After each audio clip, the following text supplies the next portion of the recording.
কোনো সন্দেহ নাই, কোনো আইন কাজ করে না।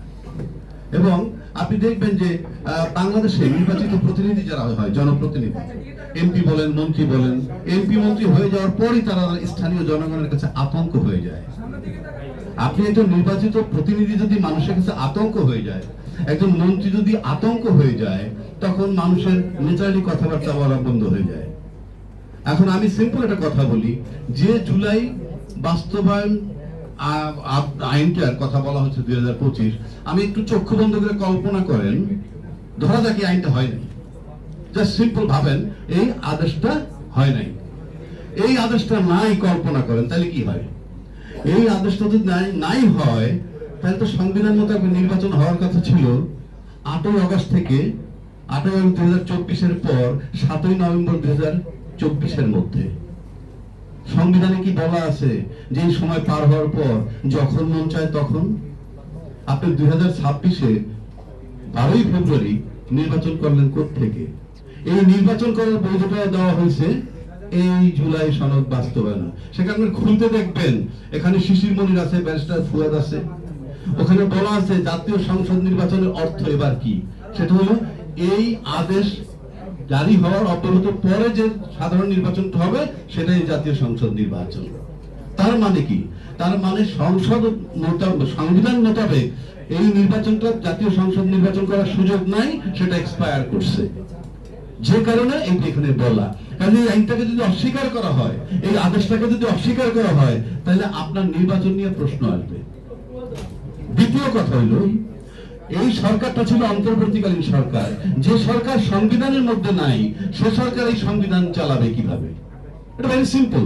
আপনি একটা কোম্পানির কিছু না, সেই কোম্পানির ভিতরে আপনি ম্যানেজিং ডিরেক্টর হিসেবে নাই, তো আপনি সেই কোম্পানি চালাবেন কেমনে?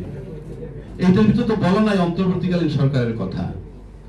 সুতরাং সে কারণেও আপনি অন্তর্বর্তীকালীন সরকার চলেছে অন্তর্বর্তীকালীন আইনে, এবং সেই আইনটা কি উনি যেটা বলবেন সেটা চূড়ান্ত হয়েছে তাই কিন্তু, এবং সেটার বৈধতা দিছে এই জুলাই সনদের মাধ্যমে। দ্বিতীয় কথা হচ্ছে, আচ্ছা ধরি আমরা সব সংশোধন হয়ে গেল, সব সংশোধন তো না, সংস্কার, এতে রাষ্ট্রের ক্ষতি কি, দেশের জনগণের ক্ষতি কি? কিংবা এই সংস্কার হয়ে যাওয়ার পর কালকে সকালে কি জামাত ইসলাম ক্ষমতায় চলে আসবে? নাকি ছাত্র শিবির ক্ষমতায় চলে আসবে? নাকি ছাত্র লীগ ক্ষমতায় চলে আসবে? ক্ষমতায় আসার সাথে এই সংস্কারের সম্পর্কটা কি? তাহলে আপনারা বাস্তবায়ন করতেছেন না কেন? এইটা যদি, এই সংস্কারগুলো যদি হয়, রাষ্ট্রের ক্ষতি নাই, জনগণের ক্ষতি নাই, বিদেশের সাথে আমার সম্পর্ক নষ্ট হবে না, তাহলে সংস্কারটা করতে সমস্যাটা কোথায়? সমস্যা এক জায়গায়, সেটা কি? আপনি কুক্ষিগত করবেন সব। Intention is not good, but আইনের ভাষায় কি বলে? আপনি একবার মেনে নিছেন, মানুষকে প্রতিশ্রুতি দিয়েছেন, আমরা এটা মেনে নিলাম, সেই মোতাবেক আপনারা গণভোট করেছেন। এই যে প্রতিশ্রুতি দেওয়া, আমার কাছে মনে হয় শিশির মনির বলবে, ব্যারিস্টার ফুয়াদ আসে সে বলবে, একবার যদি আপনি প্রতিশ্রুতি দেন, সেখান থেকে আপনি আর ফিরে আসতে পারবেন না।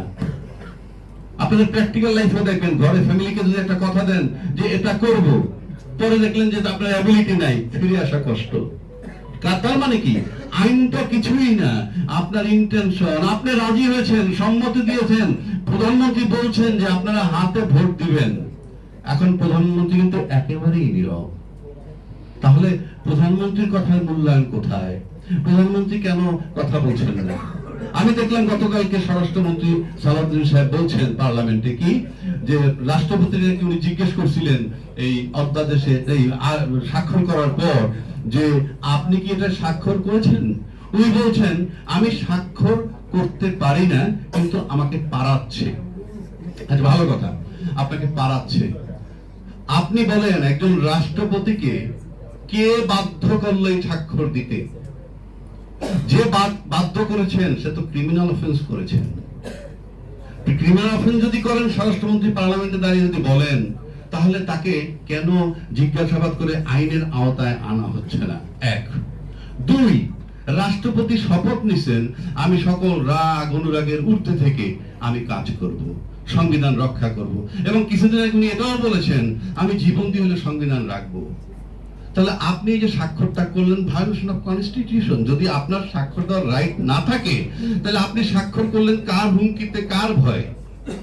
সেটা আপনি পারেন কিনা এবং রাষ্ট্রপতি ক্ষমতায় থাকতে পারেন কিনা তার যোগ্যতা নিয়ে প্রশ্ন আসছে। আপনি কি রাগ অনুরাগের ঊর্ধ্বে থাকতে পারছেন কিনা কিংবা পারবেন কিনা, সে বলতে পারে কিনা, সবই বলেন আপনি যেভাবেই যান। সুতরাং এটা একটা বিরাট কোশ্চেন মার্ক। বা এটা একটা রাষ্ট্র, এটা সমিতি না, একটা ক্লাব না যে আপনারা যেভাবে মন চায় সেভাবে চালালেন। আপনারা বলতেছেন, একটু আগে আমার এক ভাই বলে গেছে আপনি ধান খেতে ঘুমিয়েছে, তারপরে যথেষ্ট নির্যাতন সহ্য করছে, তাহলে আপনি কি টাচ করে না, আপনাকে স্পর্শ করে না? আপনি সেই সরকারের রাষ্ট্রপতি নিয়ে আসেন, আবার বলতেছেন আপনি ধান খেতে ঘুমিয়েছেন। আমি পার্লামেন্ট একজন বিশিষ্ট ব্যক্তি, নাম বলার দরকার নেই, নাম বললে অনেক সময় তারা বিখ্যাত হয়ে যায়, অনেক সময় তারা অন্যভাবে ট্রিট করে। বলেছে যে তারা নাকি আমরা যে হঠাৎ করে 2 বলে 12 রান করার পর আমরা যে 300 রান করলাম, what is the use of it, এর কোনো মূল্যই নাই। পুরা পার্লামেন্ট দেখলাম টেবিল চাপড়াচ্ছে ঘুমান। আমি সেটা একটা জবাব দিতে চাই। আচ্ছা ধরুন আপনি 2008 নির্বাচনের পর 100 রান করতে করতে 2014 নির্বাচন হইল, তারপরে আরো 100 রান করার পর 18 নির্বাচন হইল, তারপরে আরো 100 রান করার পর 2024 নির্বাচন হয়ে গেল। 300 রান করে ফেললেন বহাল তবিয়তের সরকার। ঠিক সেই মুহূর্তে ওই নির্বাচনের পর যদি 29 সাল পর্যন্ত থাকতো, আপনারা আরো 100 রান করতেন, কিন্তু সরকার যাইতো না।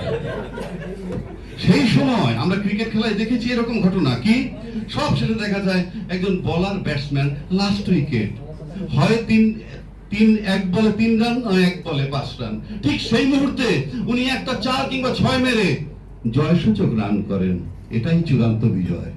সুতরাং আপনারা যে রানের কথা বলতেছেন, এগুলো চলে না রে ভাই। এই সমস্ত কথা ঘরে বসে ওই আমরা বিভিন্ন জায়গায় বসে মুখরোচক আলাপ করতে পারি, তারপরে চরম বাস্তবতা হইল জয়সূচক রান যে করেছে, বিজয়টা সে ছিনিয়ে নিয়েছে। আসেন ফুটবল খেলা, 90 মিনিটের খেলা, 2টা দল খেলা হচ্ছে, এক দল বলতেছে পুরা মাঠ নিয়ন্ত্রণ করছে একটা দল, এ দল, কিন্তু বি দল 2টা সুযোগ পেয়ে 2টা গোল দিয়ে দিয়েছে, ফাইনাল। কাজেই ওই যে গোল দিছে কিংবা রান দিছে, জয়সূচক রান বা জয়সূচক গোল, দ্যাট ইজ ফাইনাল। আপনারা ওই গোলগুলো যদি না হইতো, ওই রানটা যদি না নিত, তাহলে আপনারা এখনো ক্ষমতায় থাকতো আওয়ামী লীগ এবং আপনারা আগামী 29 সাল পর্যন্ত আরো 100 রান করতেন। সুতরাং আপনার যদি এই ইন্টেনশন থাকে যে আমরা এইভাবে রান করব, ক্ষমতায় ফেসিলিজন থাকবে, yes you are permitted to do it. কিন্তু প্রশ্ন হচ্ছে মানুষের, আমি সবাইকে একটা রিকোয়েস্ট করব, আমরা কেউ কেউ বলি কেউ পাকিস্তানের দালাল, কেউ ভারতের দালাল, কারো প্রকাশ করার দরকার নাই। জাস্ট আপনার বিবেককে আপনি প্রশ্ন করেন আপনি বাংলাদেশী কিনা। যদি আপনি ব্যক্তিগতভাবে কনফার্ম থাকেন যে আপনি বাংলাদেশী, তাহলে আমার কাছে মনে হয় এই কোন সংস্কারে নিয়ে চিন্তিত হওয়ার কোনো কারণ নাই।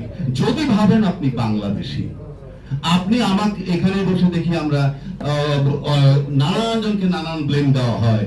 আমরা এটাও শুনেছি গত সরকারের সময়, এই অন্তর্বর্তীকালীন সরকারের সময় কি ধান খেতে যারা ঘুমিয়েছেন তারা নাকি 12 বছর যাবৎ আওয়ামী লীগকে সরানোর জন্য চেষ্টা করছে। তো 12 বছর যাকে সরানোর জন্য চেষ্টা করছে তারা 15 বছর ক্ষমতায় ছিল।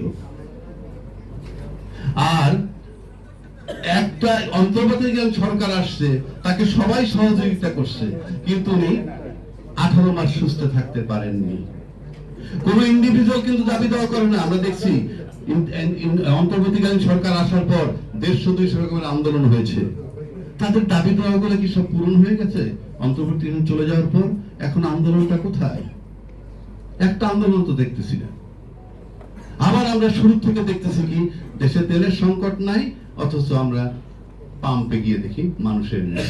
তো যাই হোক, সেই প্রসঙ্গে আমি যাচ্ছি না, সব শেষ করে দিচ্ছি। আমি একটা কথা বলে দিচ্ছি যে আপনাদেরকে ক্লারিফাই করতে হবে যে জুলাই সনদ বাস্তবায়ন করলে রাষ্ট্রের ক্ষতি কি হয়, বিশ্বের সাথে আমাদের সম্পর্কের ক্ষতি কি হয়, জনগণের ক্ষতি কি হয়, এবং মুক্তিযুদ্ধ চেতনা চলে যায় কিনা, এই সমস্ত বিষয়গুলো যদি ক্লিয়ার করতে পারেন, বুঝাইতে পারেন, আমরা সবাই মিলে বলবো সংস্কার দরকার নাই। আর যদি বিষয়গুলো এরকম হয় যে এই সংস্কার করলে আপনাদের ক্ষমতা কুক্ষিগত করার দায়িত্ব থেকে আপনারা সরে যান, আপনার শেখ হাসিনার মতো 15 বছর ক্ষমতা থাকা নিশ্চিত করতে চান, সেগুলো হবে না, তাহলে মেহেরবানি করে আপনাদেরকে একটা কথাই বলবো, আপনারা বাংলাদেশী হন। আমি নিশ্চিত করে বলতে পারি, যিনি বাংলাদেশী হবেন, যারা বাংলাদেশী হবেন, তাদের এই সংস্কার করার ক্ষেত্রে কোনো আপত্তি থাকবে বলে আমি মনে করি না, আমি বিশ্বাস করি না।